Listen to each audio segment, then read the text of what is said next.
My name is David Adjaye. I'm here in Cape Town at the AZA Architectural Conference. I sort of believe I'm a humanist, so my work in the end really is about the relationship of people to things.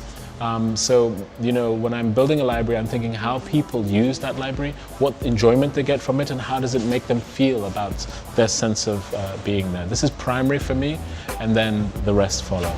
Some of the range of work that I'm doing spans the Africa, America, Europe, and they range from a monument to extinct species through to the National Museum of African American History and Culture in America.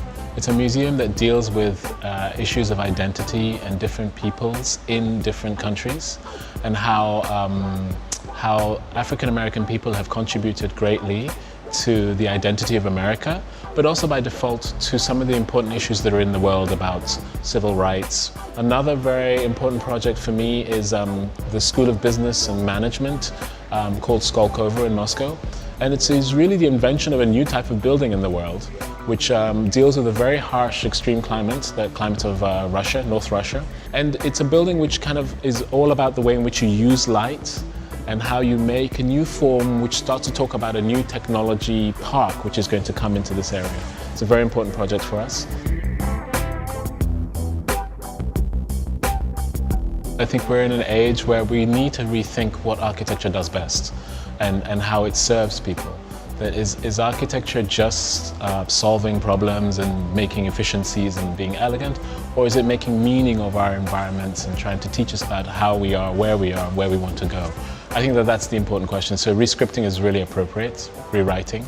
And then I think contemporary architecture does exactly that. When it's good, it makes meaning of where we are. It makes us understand the relevance of where we are and to sort of confirm whether we like or don't like where we are. As we become a more globalized world and people from different places move to different cities for economic or cultural reasons, I think the narrative of place becomes very important. And I think we're at a time where, because of migration and the speed of information, it becomes more and more important to tell those stories in those places. And as Africa starts to become economically more strong and starts to build more architecture, I think that there are lessons that need to be learned about how to make place, and not just to keep thinking that there's nothing in Africa and that you have to always look to the west or to the north, but there's a richness that's here that one can grow from and make very powerful identity about place from. The city is one of the greatest inventions of humankind. It's really that profound. It's one of the kind of incredible things that actually organizes a lot of people to share a very common shared infrastructure, water, energy, etc., in a collective way, and to create trade and livelihood. It's a very powerful phenomenon. It's very different to the countryside, which is based on the land, etc.